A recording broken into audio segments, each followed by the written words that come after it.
Hola, el día de hoy les voy a hablar sobre una noticia que me han pedido bastante, que es el análisis de las propuestas que entregó la UDI, la Unión Demócrata Independiente, para intentar lidiar con los problemas económicos que hay actualmente en Chile y también de los problemas sociales como también problemas de seguridad. Es una serie de propuestas y a muchos le han llamado la atención porque las más llamativas han sido tres, pero son parte de un listado más grande y las vamos a analizar todas en este video. Las tres principales son la privatización de Codelco, la privatización de TVN y disminuir los impuestos. Esos son los elementos principales y que la prensa se ha enfocado más. Pero son una serie de propuestas que las vamos a analizar todas y por lo tanto quiero que tengan un poco de paciencia porque no sé exactamente cuánto durará este video, pero como las vamos a analizar todas y vamos a leer el documento donde esto se encuentra, es muy probable que este video sea relativamente largo, probablemente más de 20 minutos si tuviera que hacer alguna estimación. Pero de todas maneras nos vamos a enfocar en las que más parecen interesarle a la gente y las vamos a analizar más que todas, que son la de la privatización de TVN, la privatización de Codelco como propuestas y también la disminución de impuestos a las empresas. Han sido esas tres las que más se ha enfocado a la población, así que son las que más nos vamos a enfocar, pero igual vamos a ver todas las anteriores. Eso sí, antes de continuar, quisiera agradecerle al suscriptor Logan Ickgel, que se convirtió en el suscriptor más reciente en decidir hacer un aporte mensual al canal a través de Patreon. Así que muchas gracias Logan, te lo agradezco mucho. Y gracias a aportes como el tuyo y el de otros suscriptores que este proyecto sigue adelante y se mantiene independiente. Así que si alguno de ustedes quiere hacer un aporte al canal, ya sea mensual, por Patreon o la comunidad de YouTube, como decidió hacer este suscriptor, o tal vez un aporte voluntario único por Flow o por criptomonedas, puede decidir hacer esto mirando el comentario que está fijado abajo en los comentarios. Habiendo dicho eso, comencemos con este análisis tan extenso que vamos a tener que hacer de las distintas propuestas que presentó la UDI. Como dice aquí, y todos los titulares y las noticias se están enfocando en esas tres, pero insisto, son más y vamos a verlas todas. Vamos a ver que son las propuestas que algunas considero dentro del punto de vista libertario que son buenas, otras que no, y el promedio es mixto, pero podría decir que son más bien positivas en promedio. No son perfectas para nada, pero vamos a ver un análisis completo de las propuestas. Y insisto, vamos a enfocar después esas tres que son las que más llaman la atención, pero son muchas más. Y esto se entregó a través de un documento que apoyó la bancada de diputados de la Unión Demócrata Independiente, que lo apoyó en conjunto, excepto tres diputados que decidieron no apoyar esta propuesta y que decidieron desmarcarse ya que no estaban de acuerdo, ya que no están de acuerdo con las bajas de impuestos, ni con las privatizaciones, ni con gran parte de lo que dice este proyecto. Lo que yo llevo a preguntarme qué es lo que hacen ustedes en la UDI si no están de acuerdo con esas cosas. Tal vez deberían estar en RN, que suele caracterizarse por tener personajes que son más social cristianos o podríamos decir socialdemócratas. Se supone que si la UDI empuja este tipo de propuestas, usted, si es parte del partido, debería apoyar ese tipo de cosas. Los invitaría a esas personas a considerar que tal vez se vayan a partidos más de izquierda, o más estatista, o más socialdemócrata. Pero de todas maneras, veamos las propuestas que se dan en tres ámbitos importantes. Dicen modernización del Estado, que son varias propuestas, como pueden ver ahí, modernización social y también modernización económica. Comencemos con las propuestas que ellos llaman de modernización del Estado, que son varias, las vamos a leer, las vamos a analizar y vamos a ahondar principalmente en aquella de Codelco, de TVN y la reducción de impuestos. Comencemos con la primera, reducción del número de ministerios, y cito, en la actualidad Chile cuenta con 24 ministerios, 7 más que hace 15 años. Se propone la reducción del número de ministerios a través de la fusión de alguno de ellos o de la baja categoría de otros, pasando a ser servicios públicos. En una primera etapa debería reducirse al menos a 20 la cantidad de ministerios. De todas maneras, aquí hay una cosa bastante positiva que se empuja a la reducción del número de ministerios porque, para aquellos que lo entiendan, los ministerios muchas veces se crean porque dicen que hay que especializar el Estado en una que otra área, pero en la práctica lo que se han convertido los ministerios en distintos países, y Chile no es la excepción, es en un centro pagadero de cargos públicos para políticos, para militantes de partidos políticos o para amigos o familiares de políticos. Porque se crea un nuevo organismo, empiezan a crearse subsecretarías, pones nuevos cargos, hay que sacar más dinero del Estado, se cobran más impuestos, más dinero que se saca al bolsillo del ciudadano común y corriente, y empezamos a colocar una serie de cargos que empiezan a hacer estos malabarismos mentales con utilización lingüística para intentar justificar sus actos y que en la práctica no mejoran la calidad de vida de las personas, simplemente existen. Y por eso cada año se crean más ministerios y más cargos públicos, pero de todas maneras me parece muy positivo esto porque es sacar un poco esto que llaman la grasa del Estado, aunque para mí el Estado entero es una bolsa de grasa, pero de todas maneras con esto lo que se hace, si es que se aprueba, es quitarle un poco el poder al mundo político, reducir el número de funcionarios públicos y tanto estos parásitos estatales que están presentes en el Estado. Segundo, reducción del número de subsecretarías. En la actualidad Chile cuenta con 39 subsecretarías y 14 más que hace 15 años. Se propone la eliminación de varias de ellas pasando a ser servicios públicos. Nuevamente, que se eliminen por completo, el mismo argumento que con los ministerios. Más cargos de pagadero para familiares, para amigos, para militantes de partidos políticos. Y todo eso es financiado ¿con qué dinero? El nuestro. Porque todo ese dinero que financia todos estos organismos estatales, ¿de dónde sale? Del bolsillo de todos y cada uno de nosotros. Usted compra un kilo de pan, está pagando IVA, financia a estos políticos y estos organismos. Usted tiene que usar el transporte público o comprar combustible para su auto, usted paga impuestos, paga estas cosas. Usted se compra cualquier tipo de alcohol, una cerveza o compra un cigarrillo, usted paga impuestos, que son bastante altos para esos productos, y se da este tipo de cosas. Todos pagamos impuestos en este país, queramos o no, y pagamos este tipo de cosas, así que se reduzcan, que se eliminen, positivo. Disminución del número de parlamentarios. Esto es una propuesta interesante, pero que probablemente no va a pasar porque cuando tiene que ser el tema de reducir el sueldo de los políticos o el número de políticos que existen, ahí los proyectos no avanzan jamás.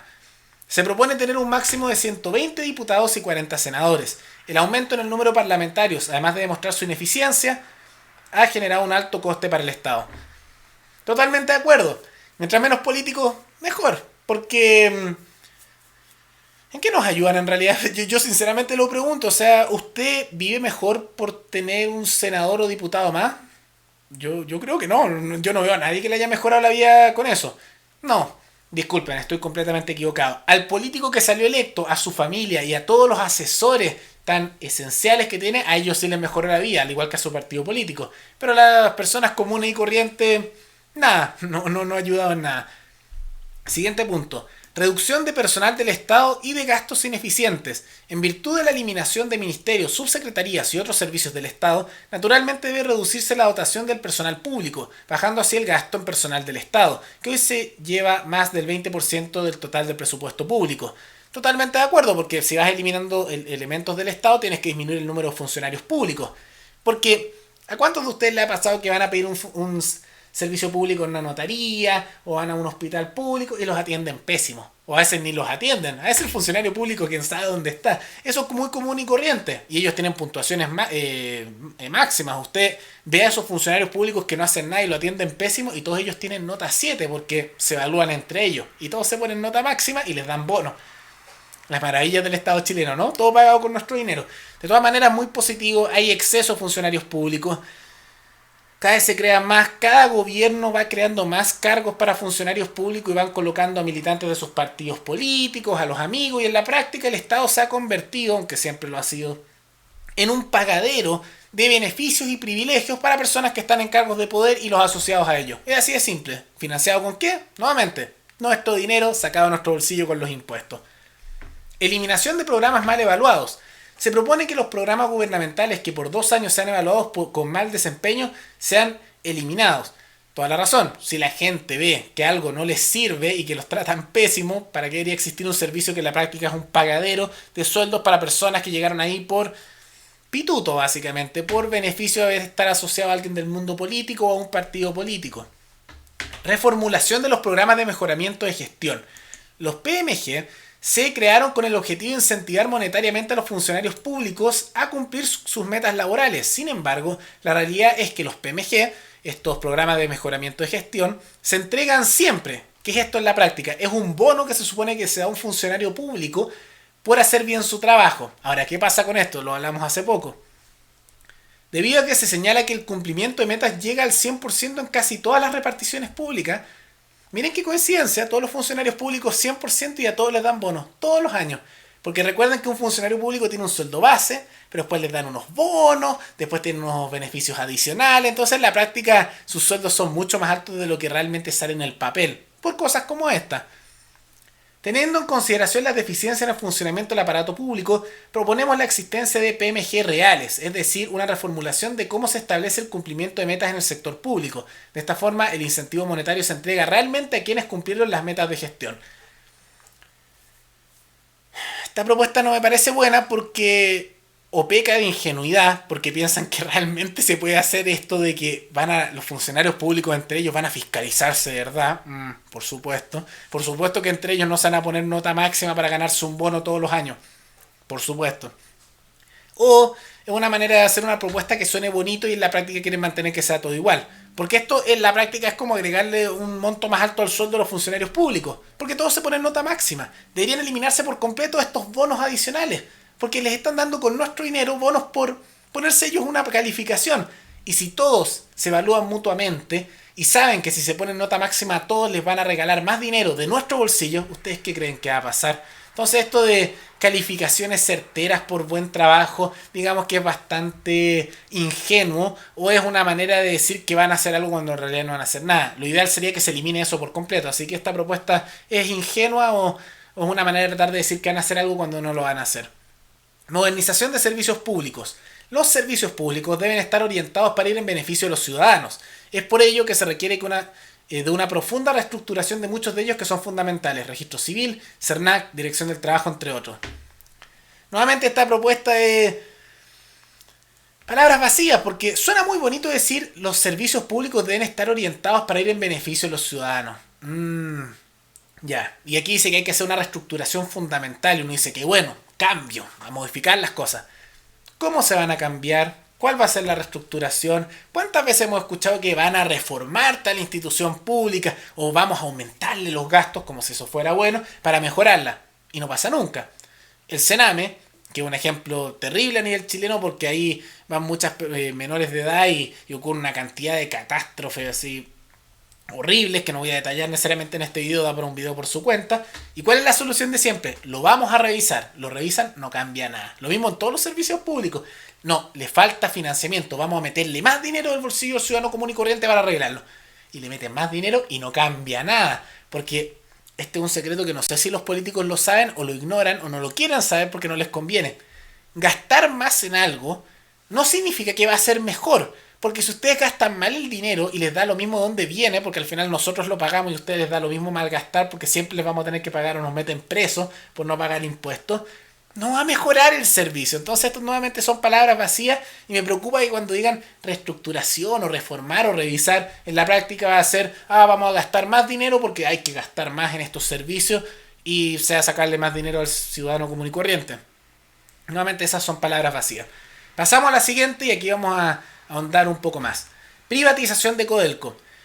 Ya en 2014 se señalaba que su valor alcanzaba los 50.500 millones de dólares, el cual ha aumentado en los 6 años siguientes. Privatizar la empresa permitiría un ingreso muy relevante para el Estado y que se podría utilizar en beneficios sociales.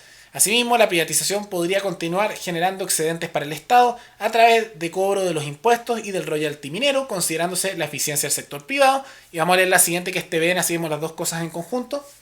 Venta de TVN. El canal estatal lleva muchos años de pérdidas y no cumple un rol público relevante. Se sugiere su venta para evitar que el Estado siga malgastando su dinero. A ver, estos son temas que vamos a ahondar un poco más y por eso dije este video va a ser un poco más largo que lo son los videos normalmente. Empecemos con Codelco. Después vemos TVN y primero quiero decirlo de esto enseguida. No me gusta el argumento que ellos dicen para privatizar Codelco. No porque no esté de acuerdo. Yo voy a dar un argumento pero que es distinto. Sino porque esto de que es más eficiente y el Estado va a recaudar más, a mí no me convence. Uno, ¿por qué podría argumentar moralmente? Porque esos argumentos prácticos no sirven mucho. Uno podría decir, ¿por qué habría que privatizar una empresa estatal? Porque si algo realmente es de los ciudadanos, ellos deberían tener propiedad de eso. Y tú podrías decir que si algo es supuestamente de todos los chilenos, no es del Estado. Porque eso es del Estado, no es de todos los chilenos, de los políticos, de los funcionarios públicos. Al final ellos lo manejan, ellos se benefician. ¿Y dónde está nuestro bono, nuestro cheque? Porque le da bien a la empresa que supuestamente es nuestra. Lo que es nuestro, recibimos beneficios directamente y tenemos propiedad sobre ello. No se da. Entonces tú podrías argumentar moralmente que si esto es realmente de todos los chilenos, cada chileno debería ser dueño de un porcentaje de esa empresa. O que los trabajadores de la empresa deberían ser dueños de ella, que es una cooperativa. Esos son argumentos más bien morales. Y también podría argumentar que justamente la privatización no debe ser para recaudar más con el Estado, porque el Estado es este aparato monopólico, artificial, burocrático, con el cual le sacan dinero al ciudadano común y corriente y de repente les devuelven algunas migajas con algún servicio, pero que en la práctica es para pagar sueldos de políticos, beneficios, por supuesto la comida de lujo de la moneda, tenemos por supuesto los beneficios a los sindicatos estatales, hay una serie de argumentos, pero este argumento de es más eficiente. Lo digo ahora por si esto lo está viendo algún político, aunque para mí es tan obvio. Uno, no convence a nadie, porque la gente no se emociona porque me digas que va a funcionar un poquitito mejor algo que no le llega jamás. Y segundo, como no emociona a nadie, es difícil convencer a la gente con eso. Vamos a empezar entonces viendo el tema de Codelco y vamos a hacer un análisis de eso.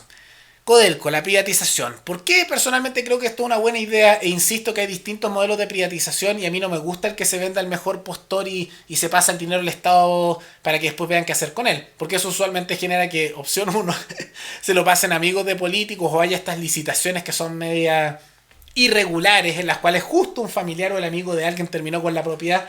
O lo que ocurre muchas veces es que tal vez se vende bien y se vende a precio de mercado, ese dinero entra al Estado y bueno, ahí desapareció entre todas las manos de los funcionarios públicos, los políticos y desapareció el dinero. Entonces mi ideal siempre para el nivel de esto es que se venda y el dinero pasa directamente al bolsillo de los ciudadanos de este país, porque ¿por qué el Estado debería recibir esto? Deberían recibirlo los ciudadanos, porque hemos pagado con impuestos por décadas estas cosas y nunca recibimos nada de vuelta. Ese dinero debería estar en los bolsillos del ciudadano común y corriente cuando se venda porque es el dinero de toda la ciudadanía. Esto se financia con impuestos y por lo tanto los que pagan impuestos, todos nosotros, deberíamos recibir el resultado de su venta. Primer punto. O por último, denos la propiedad de esto y que cada persona decida qué hacer, si quiere vender, si quiere más, si quiere invertir, decisión de cada persona o de los trabajadores si no se lo quieren dar todos. Pero no vamos a entrar en eso. Pero vamos a ver un poco la historia de Codelco porque muchos piensan que Codelco es el sueldo de Chile, que Codelco mantiene a Chile. Y es mentira, Codelco no es el sueldo de Chile, Codelco es la carga de Chile, porque Codelco tiene hace muchos años pérdidas millonarias y bueno, unos beneficios millonarios para sus sindicatos, para sus trabajadores, para sus altos directivos y constantemente siendo pagado con ¿qué dinero? El nuestro. Entonces no es que Codelco mantenga al Estado chileno o ayude de alguna manera, nosotros mantenemos a Codelco con nuestro dinero y nos sacan más dinero de nuestro bolsillo para mantenerlo. Como les digo, cerca de un 50% de la recaudación del Estado chileno es IVA. ¿Y eso quién lo paga? Todos nosotros. Y así suma y sigue para mantener cosas con pérdidas. Pero vamos a ver una breve historia de las pérdidas de Codelco que son más o menos constantes. Hace no mucho, aquí vemos noticia del año 2017, hubo una pérdida millonaria en una inversión de la mina Los Bronces. Ahí vemos que tuvimos una situación de pérdidas millonarias. Otra situación, lo que llamaron el robo del siglo en el año 2016. Codelco acumulaba pérdidas por 21 mil millones de dólares. Situación compleja, que se repite ya que en los años anteriores también perdió dinero, como vemos aquí. Entre el año 2010 y el año 2014, aquí se va sumando, el 2015 también hubo pérdidas, pero entre el 2010 y el 2014, Codelco perdió 17 mil millones de pesos, producto de ventas de cobre, oro, plata y otros minerales. Seguimos, a pesar de que tienen pérdidas a lo largo del año 2014, 15, 16, 2017, 2018, 2019 y este año 2020 también, tenemos la situación que Codelco, en toda esta situación que está perdiendo dinero constantemente y que nosotros lo pagamos, porque al final cuando pierde esta empresa, ¿quién lo paga? El Estado. ¿Y cómo se financia el Estado? De nosotros, subsidios a través de impuestos. Entonces nos sacan dinero de nuestro bolsillo para pasárselo a Codelco que pierde hace años dinero. ¿Qué hacen entre medio de todas estas pérdidas? O relojes de oro para los sindicatos de Codelco. Qué bonito, ¿no? Porque claramente es imprescindible para una empresa estatal que les compren relojes de oro.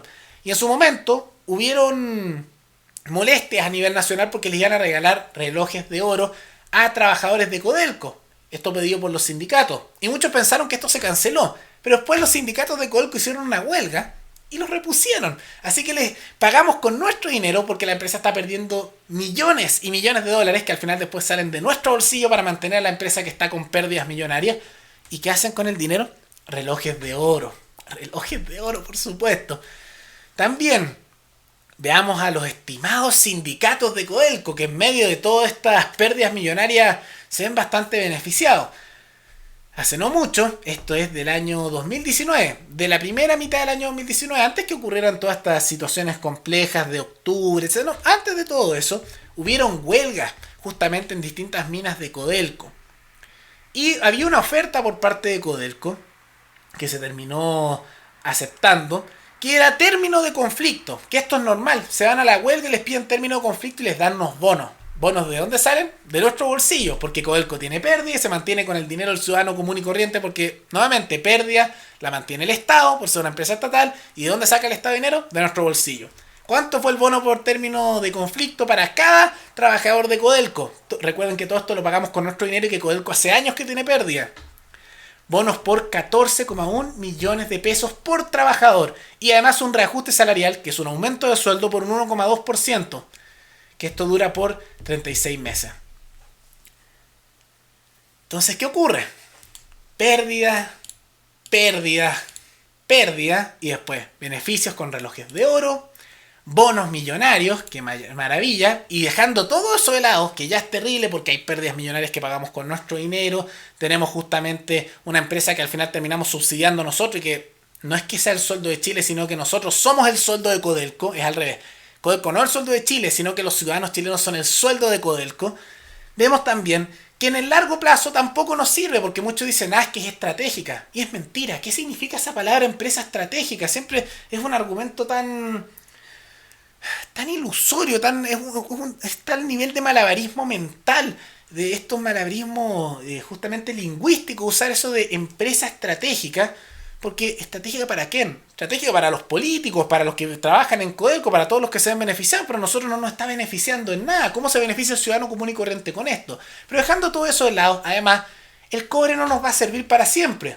Porque al igual como nos pasó con el salitre, parece que aquí muchos no quieren ver el futuro, lo que termina ocurriendo, y es que ya hay ciertos inventos, como el caso del grafeno, que nos permiten ver que el cobre eventualmente va a ser reemplazado. Y ya ha habido, y esto es del año 2018, pero hay advertencias del año 2015, de que eventualmente va a ser reemplazado el cobre por el grafeno. Que eso todavía no ocurre porque sigue siendo costoso el grafeno y todavía es algo inestable, pero que todas las estimaciones dicen que el precio de cobre debería derrumbarse y ya no va a ser competitivo venderlo a nivel internacional porque va a ser reemplazado por el grafeno para uso de cosas como baterías y otros insumos dentro de un plazo de 15 años, 20 años, en el peor de los casos dicen en 25 años.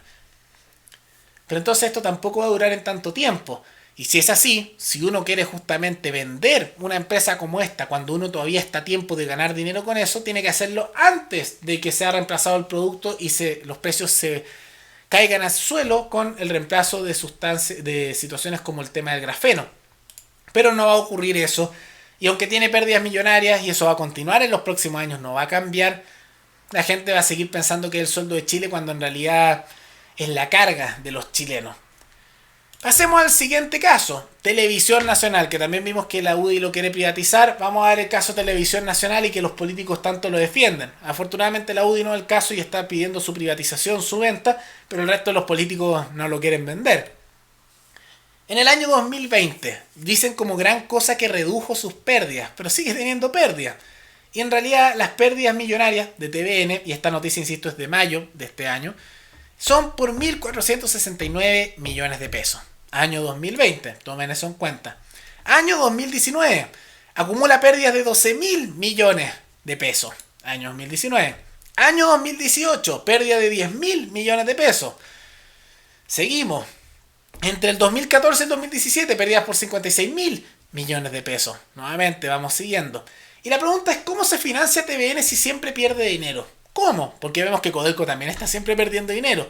Y en TVN se repite algo muy similar. Porque esto es lo que ustedes tienen que entender de las empresas estatales. Como ellos, a diferencia de las empresas privadas, no quiebran cuando les va mal o hacen mal el trabajo, les da lo mismo cómo hacen las cosas. Porque siempre va a ingresar dinero. ¿Por qué? Porque esto se financia con el dinero de su bolsillo. Y si usted no quiere pagarle al Estado para mantener estas empresas con pérdida, a usted lo meten preso. ¿Por qué? Porque usted no estaría pagando impuestos. En cambio, si a una empresa privada le va mal y tiene malas ventas o hace mal su trabajo, quiebra porque se mantiene solo con el dinero de los que son inversionistas, de los propietarios. Pero como aquí el Estado lo mantiene y el Estado se financia en nuestro bolsillo y nos mete a la cárcel si no pagamos impuestos, estas empresas jamás quiebran y siempre tienen pérdidas por los años de los años. Y no hay incentivo para hacerlo mejor el trabajo porque, bueno, tiene toda la lógica. Si te van a pagar igual, lo hagas bien o mal, ¿cuál es el incentivo para hacer las cosas bien? Y no ocurre. Y es lo que se da. Y ahora, ¿cómo se financia TVN? Las famosas capitalizaciones. ¿Qué es una capitalización? Se preguntarán ustedes. Es cuando el Congreso aprueba financiar con fondos públicos que salen de nuestro bolsillo, porque al final nosotros pagamos ese dinero a esta empresa y les regalan dinero, les regalan plata. ¿De dónde se financia todo esto? De su bolsillo, con impuestos. El Estado les roba a ustedes para financiar empresas con pérdida. Y después, ¿usted cómo se beneficia? Bueno, le dicen a cambio que usted está ayudando a las empresas de todos los chilenos. Qué bonito usted, ¿no? Le dicen que usted está ayudando y usted sonríe mientras le sacan dinero del bolsillo. Esto es como el cuento del tío, en realidad. Capitalizaciones. En el año 2019 se aprobó una capitalización por 2.500 millones de pesos para TVN. Pero esta no es la única. 2018, Hacienda aprobó una 22,3 millones de dólares para capitalizar TVN. Eso del año 2018. Y esto todo es durante el gobierno de Sebastián Piñera. Pero durante el gobierno de Michelle Bachelet esa situación también se dio. Y eso es lo que ustedes tienen que entender. Todas las empresas estatales se financian con fondos públicos. Todos los fondos públicos, ¿de dónde salen? Porque esto no lo van a escuchar de un político, porque no les conviene decirlo, porque ellos se benefician de todo esto. Todos los fondos públicos salen de los impuestos. ¿De dónde salen los impuestos? De su bolsillo. Usted paga un kilo de pan, IVA, paga impuestos. ¿Paga usted medicamentos? Impuestos. ¿Usted le gusta comprar libros? Impuestos. ¿Usted usa cualquier transporte? Impuestos. ¿Usted compra cualquier cosa? Impuestos. ¿Y a dónde se da su impuesto? Para pagarle a los políticos y para pagar estas pérdidas millonarias. ¿Y quién administra las empresas estatales? Ustedes se preguntarán. Bueno, como son del Estado, tienen vínculo al Estado. El Estado lo manejan los políticos y los sindicatos estatales y los funcionarios públicos. Y por eso vemos estos sueldos millonarios, porque ellos mismos se los suben. Y al final da lo mismo si va bien o mal, porque usted igual va a tener que pagar. Y engañan a gran parte de la población con esta idea que son las empresas de todos los chilenos. Y al final a muchas personas los engañan con eso y les hacen sentirse bien porque el Estado les saque dinero del bolsillo, los haga más miserables y se vaya para beneficiar a estos grupos estatistas que se benefician con esta medida. Lamentable. Pero ahí tenemos ya una parte de las medidas de la UDI. Vamos a la siguiente, modernización económica. Y aquí hay distintas medidas. Por un lado, reducción del IVA para mitigar los efectos de la pandemia. Al efecto se proponen reducir el IVA a la mitad a aquellas actividades más afectadas por la cuarentena, restaurantes y turismo, hasta fines del año 2021. Para las demás actividades se propone una reducción a 17% hasta diciembre del año 2021, subiendo a 18% en el año 2022 y retomando el actual 19% en el año 2023. Esta propuesta es mixta. Porque por un lado, bien, le estás cobrando menos impuestos, el Estado le robaría menos dinero a las pymes, a los negocios y también al ciudadano común y corriente porque el IVA, como dije, afecta a todos los productos, desde el pan a medicamentos, a libros, todas las cosas, toda la comida, todas las cosas que usted consume, sea usted la persona más rica o la persona más pobre de este país, usted igual paga IVA. Entonces esto ayuda, claro, beneficia al ciudadano común y corriente, mejora la calidad de vida porque las cosas bajan de precio. ¿Qué es lo malo?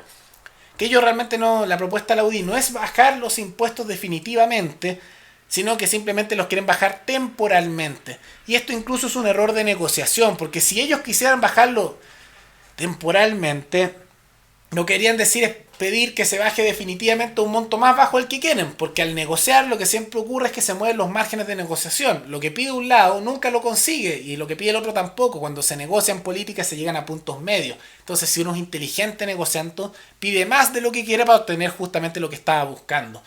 Y no me gusta esto porque es reducción temporal. Lo que hay que hacer es bajas definitivas y sustanciales de impuestos porque ese es el dinero que el Estado le está robando al ciudadano común y corriente. Lo que ocurre con esto es que le aumentas el costo de vida de manera artificial a todas las personas de este país y los más afectados son los que tienen menos ingresos porque le subes el costo de la comida, el costo de los medicamentos, el costo del transporte, todas esas cosas. Entonces es una situación más bien compleja en ese sentido, pero bueno. Pasamos a la reducción del impuesto corporativo, que es algo que ha generado bastante controversia y se enfocó todo esto en el tema de reducción de impuestos de las empresas, lo que incluye a las pymes. Se sugiere reducir hasta fines del año 2022 a 20% la tasa de impuesto corporativo como mecanismo de reactivación post-pandemia, para luego dejarla en 25% promedio OCDE. Chile hoy tiene una tasa de 27%. Esto permitiría reactivar la inversión y generar necesarios puestos de trabajo. Ahora, Esto diría que es bueno en cierta manera, aunque insuficiente, porque busca bajar el impuesto a las empresas de un 27% a un 25% en la práctica y hacer hasta fines del año 2022 que el impuesto sea un 20%. Me encantaría que la reducción fuera mayor, pero piden, está bien, una reducción. Ahora ustedes se preguntarán por qué esto es importante bajar el impuesto a las empresas. Y es porque esto incluye tanto a pymes como a grandes empresas y realmente tenemos un problema grave en este país con el quiebre de negocio. Se nos mezcló la situación por un lado de un estallido de violencia, un estallido delictual que destruyó muchos negocios en octubre del año pasado, del año 2019, y que destruyó supermercados, pymes a lo largo de meses. Posteriormente tuvimos la mala suerte que nos llegó una pandemia internacional que tuvo su origen en China, que destruyó más negocios y que sí continúa ahora la situación compleja, lo que genera quiebres masivos. Vemos, y aquí se ve en pantalla, que los quiebres de empresas han aumentado sustancialmente, siguen quebrando pymes constantemente en este país. Pero esta reducción de impuestos podría ayudarlos, porque así el Estado le sacaría menos dinero al bolsillo a los dueños de estos negocios, de estos emprendimientos, y de esa manera quiebran, tal vez más adelante logran subsistir. Porque al final el Estado, a pesar de toda la situación compleja, a pesar de que las personas están terminando en la calle, están con problemas para adquirir alimentos por falta de ingresos, a pesar de que miles de empresas quiebran y aumenta el desempleo, el Estado sigue sacando su tajada, los políticos siguen viviendo perfectamente con nuestro dinero y se siguen aumentando los sueldos. Por eso es importante bajar esos impuestos. Pero esto se aplica no solo a las pequeñas empresas, ya que incluso las empresas grandes en este país están con problemas. Por ejemplo, Supermercados Montserrat está en riesgo de quiebra. Y esos son miles de puestos de trabajo.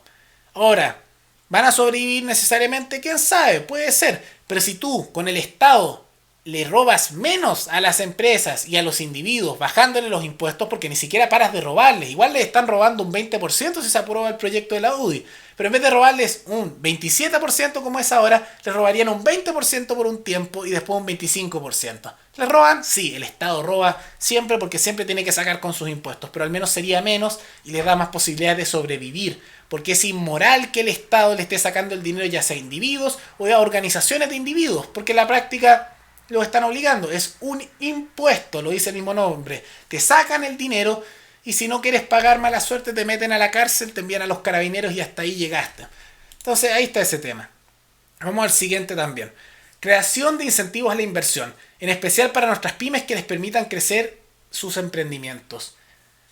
Esta propuesta no me gusta mucho porque uno se preguntaría qué es un incentivo, es muy ambiguo. Y un incentivo puede ser subsidio o puede ser reducción de impuestos. Si son zonas tributarias especiales, reducciones de impuestos, o básicamente que el Estado se meta menos en la vida de las personas y les permite la autonomía, en que les saca menos dinero del bolsillo a los que crean sus negocios y da la autonomía para que surjan más negocios, eso es positivo. Pero como ya hablaron de reducción de impuestos antes, estos incentivos probablemente son subsidios. Entonces, ¿qué es un subsidio? Nuevamente, impuesto a la población común y corriente, sacas dinero del bolsillo del ciudadano común y corriente, una tajada se la lleva el mundo político y los funcionarios públicos porque todo lo que pasa por el Estado no llega a su destino exactamente igual como entró, siempre hay cosas que salen en el camino, y después un subsidio. Entonces en la práctica esto es sacarle el dinero del bolsillo a alguien, a la población común y corriente con cosas como el IVA, que los políticos saquen su tajada y después para pasárselo a una empresa. ¿Y cuáles son las empresas que merecen subsidio? Lo deciden los políticos y los funcionarios públicos. Pésima idea. Más poder para el Estado genera dependencia con respecto a los políticos de todas estas organizaciones y es una mala idea. Generación de mercados competitivos. Reducir o eliminar las barreras de entrada a los mercados o aquellos factores que limiten la libre competencia. Muy positivo, aumenta la competencia, lo que baja los precios de los productos y ayuda al ciudadano común y corriente. Además que permite generación de mayor cantidad de negocios. Subsidio al empleo formal. Para recuperar la capacidad de crecer y crear empleo se plantea la generación de un subsidio especial para la contratación de personas que permita a las empresas generar crédito tributario por cada nueva contratación. Subsidios nuevamente. Mala idea. ¿Qué genera el problema de un subsidio? Uno, genera dependencia con el Estado. Segundo, lo que mencionamos anteriormente, que sacas dinero de un lado, se pierde una parte del dinero dentro del mundo político y después llega a su destino. Una parte. ¿Y quién decide quién es digno de subsidio? Bueno, los políticos y los funcionarios públicos. Mala idea, esto es muy similar a lo que hacen en Argentina y que digamos que genera bastantes problemas a nivel de empleo y de dependencia con respecto al mundo político. A los políticos les encanta ese tipo de propuestas porque genera que los ciudadanos de este país se vuelvan más dependientes de ellos en vez de ser independientes. Pero bueno, es algo que se está empujando ahí, mala idea. Lo que podrían hacer, si quieren ayudar a los negocios a surgir, es que hagan una devolución masiva de impuestos a todos los ciudadanos de este país, que les sirva tanto para sus negocios como también para a nivel personal. ¿Qué sería esto? Que como por años las personas en este país han estado pagando cerca de un tercio de su sueldo en impuestos, si es que son de las personas que ganan sueldo mínimo, si ganan más sueldo es más, pero al menos un tercio de su sueldo en impuestos, tú deberías devolverle el equivalente en eso a lo largo de los años. Y eso son cantidades altas, millonarias de dinero que cada persona en este país, hasta el más pobre de este país, ha pagado. Y si el Estado les devolviera ese dinero en la forma de una restitución de fondos sacados del bolsillo del ciudadano, todos tendrían mayor cantidad de dinero en su bolsillo, bajarían los precios por bajar impuestos de todos los productos, mejoraría la calidad de vida y además los negocios tendrían más facilidades para surgir. Pero eso no se va a hacer lamentablemente porque es quitarle poder al mundo político. Pero sería la solución, pero no se va a hacer. Posteriormente, flexibilización laboral. Generar políticas laborales flexibles, jornadas, vacaciones, horas extraordinarias, entre otros, que se adapten a la realidad laboral del siglo XXI, con pleno respeto a los derechos laborales de los trabajadores. ¿Qué significa esa flexibilidad laboral en la práctica? Facilidad para poner horarios, es básicamente eso. Una flexibilidad laboral propiamente tal es algo como lo que tiene tal vez Noruega o Suecia o Dinamarca. En esos países no existe sueldo mínimo, tampoco existen muchas veces derechos como el postnatal, que es el caso en Estados Unidos que se da. Cosas como ese estilo no existen, porque al final eso lo que genera es que aumente el costo de emplear a una persona. Eso hace que sea más difícil que surja un negocio y son los que tienen más ingresos, más plata, pueden empezar un negocio porque es más caro. Eso hace que aumente el desempleo, lo que hace más difícil contratar a la gente, lo que genera en el largo plazo que haya sueldos más bajos también porque es más costoso el inicio de una relación laboral y bueno, una serie de otros problemas. Pero bueno, dentro de todo una buena propuesta, aunque es muy mínima la flexibilización laboral. Y vamos al último punto de la propuesta de la UDI, que se llama modernización social. ¿Qué propone? Creación de la pensión básica universal. Dice lo siguiente: desde el año 2008 nuestro país cuenta con un pilar solidario robustecido con el tiempo que permite entregar un piso de protección social para la vejez. Sin embargo, dicho pilar incluye solo el 60% más vulnerable de la población, desincentiva la cotización, disminuye el aporte estatal a la mayor cotización y no distingue entre grado de vulnerabilidad. En virtud de ello, y con la finalidad de generar un verdadero piso de protección social, proponemos la creación de la pensión básica universal, la cual será fija y complementada por las cotizaciones de los trabajadores. Creemos que la solidaridad en materia previsional debe venir desde el Estado y no hacerse con las cotizaciones que con el esfuerzo han entrado los trabajadores. ¿Qué significa esto? Es un subsidio en la práctica, es decir, ya, a todas estas personas regalémosles un poco de plata y las personas van a pensar, la gran mayoría, hoy si esto es bueno porque me está llegando plata a mi bolsillito, esto es positivo, como cuando hablan del bono marzo. Y en la práctica a las personas, como siempre, algo que parece bueno es engañoso porque en realidad se lo están jodiendo. ¿Por qué? Porque dicen, no, si es solidaridad, los estamos ayudando. Pero lo que ocurre es que sacan dinero del propio bolsillo de estas personas con cosas como el IVA. Se llevan cerca de un tercio de su sueldo en impuestos. Después a usted le dan un pequeño beneficio, que esto no será algo constante, serán unos montos bajos de dinero al mes. Y usted se va a sentir agradecido cuando en realidad le están devolviendo menos dinero del que le saca el Estado originalmente con todos los impuestos que paga. Literalmente a las personas más pobres de este país uno los ayudaría más quitándole el cobro de cualquier tipo de IVA para los productos de cualquier cosa y sin descuentos legales, y su sueldo aumentaría en un tercio inmediatamente de un día para otro. Y eso sería más que el bono marzo, que le dan un bono al año, que es mucho menos de lo que el Estado le saca constantemente, si esto es como una estafa lo que le están haciendo aquí. Y además estos aportes solidarios, porque no hay nada de solidario en sacarle dinero del bolsillo a una persona para después que el Estado y los funcionarios públicos saquen un porcentaje y después devolverle ese mismo dinero pero menos. Literalmente ustedes, si pudieran eliminar el IVA, si es que les permite mayor autonomía a las personas, si les devolvieran el dinero que a lo largo de los años el Estado les saca con impuestos, los ayudaría mucho más a las personas más pobres de este país y a todos los ciudadanos de este país, a todos, que si dan estos beneficios estatales.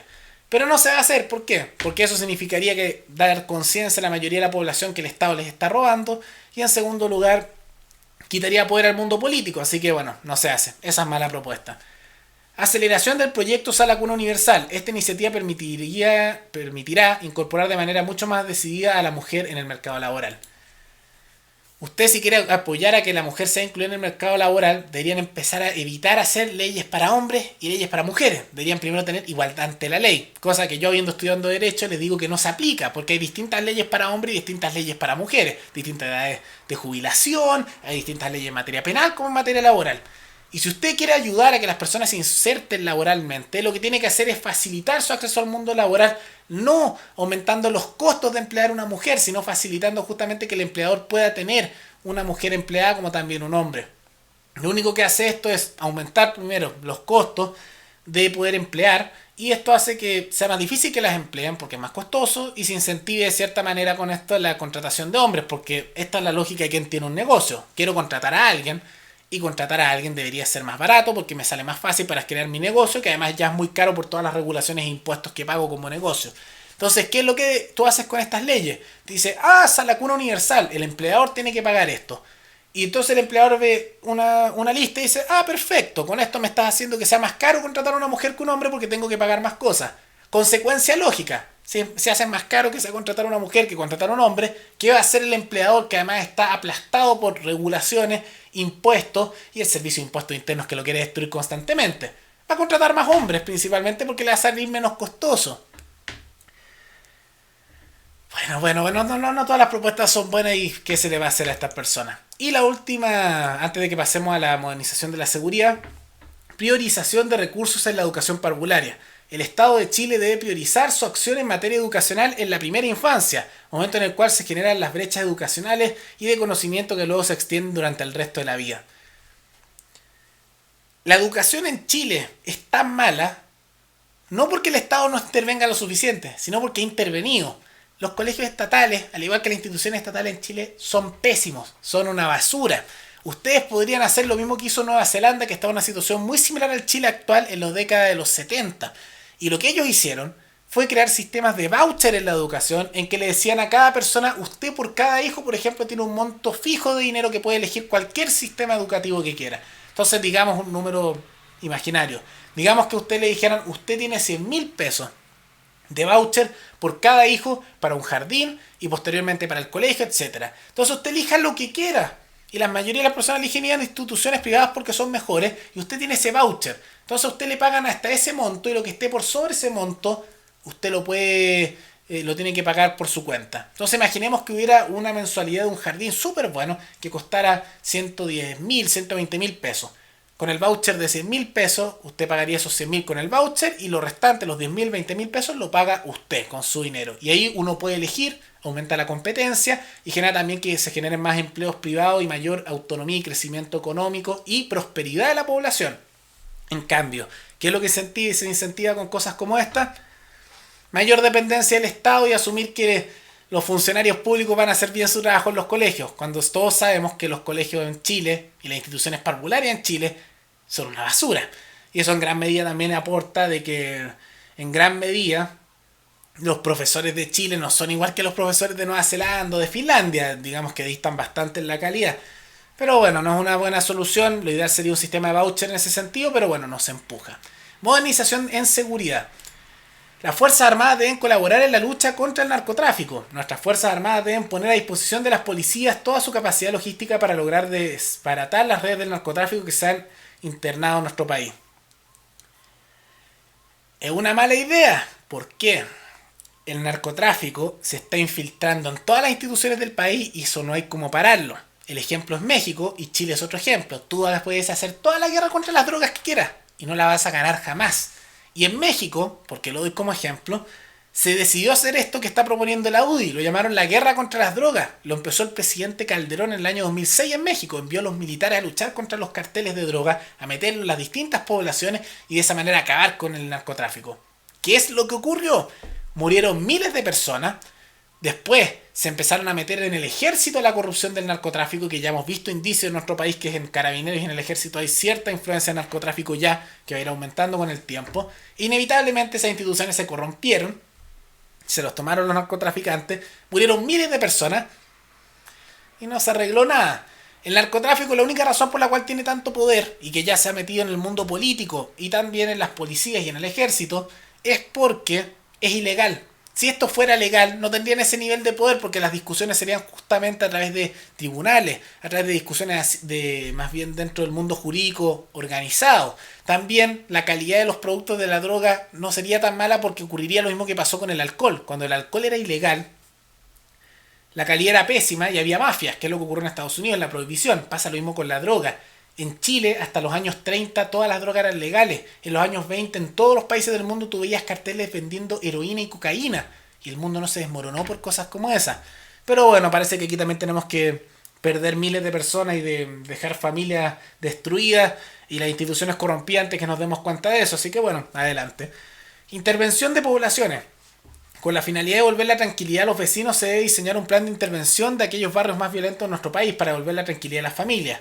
Por supuesto, la seguridad es un tema importante, pero insisto, está el problema de tú puedes enviar ahí a la institución estatal, pero la institución estatal se corrompe por naturaleza, por ser un monopolio artificial. Y ya hemos visto cómo la policía, Carabineros de Chile, está recibiendo una influencia bastante fuerte del narcotráfico.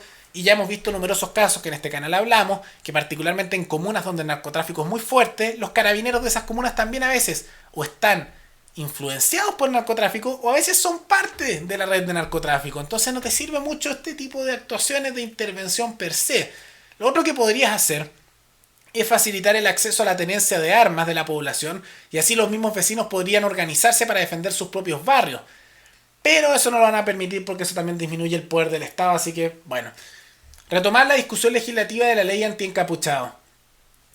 Avanzar en la ley de inteligencia.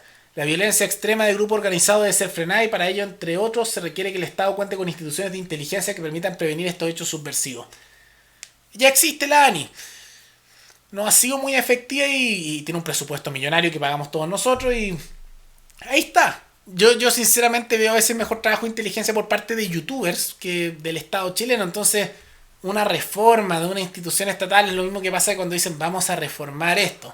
Es como pasarle más dinero, más gasto público y ¿para qué? No se ven mejoras jamás, pero bueno. Y la última, entrega de mejores herramientas a carabineros para la realización de sus labores, aumento de presupuesto y compra de material adecuado para el control del orden público. Ahí hay otro problema, que es esta lógica de que las cosas se arreglan gastando más todo el rato. ¿Se han dado cuenta? Ya lo repetimos. Cada vez que se dice que hay un problema, hay que aumentar el presupuesto. Como que todo se soluciona con eso, ¿no? Es como, hay un problema con el Sename, más gasto público. Hay un problema con Carabineros, más gasto público. Y después no se arregla el problema porque lanzarle dinero a las cosas, así como para solucionarlas, no las arregla.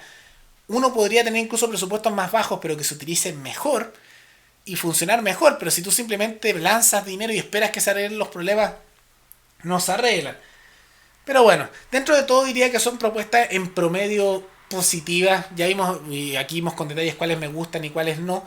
Pero nos enfocamos principalmente explicando con detalle aquellas que son las que la prensa se enfocó. Pero como pueden ver es un ideario de propuestas mucho más larga. Uno no tiene por qué estar de acuerdo con todas. Uno puede estar de acuerdo con algunas. Otras las puede rechazar. Pero ese es el conjunto de propuestas que está haciendo la UDI para intentar lidiar con la situación actual del país.